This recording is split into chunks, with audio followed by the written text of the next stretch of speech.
కీకారణ్య సంసార యాత్రికుల శరణు ఘోషలు విని రోజు శబరీష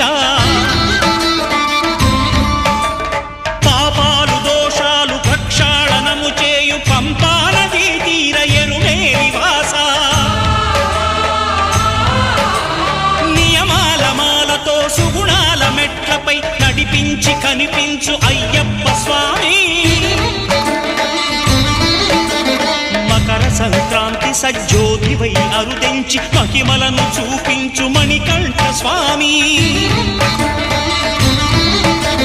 కర్మబంధము బాపు ధర్మశాస్త్ర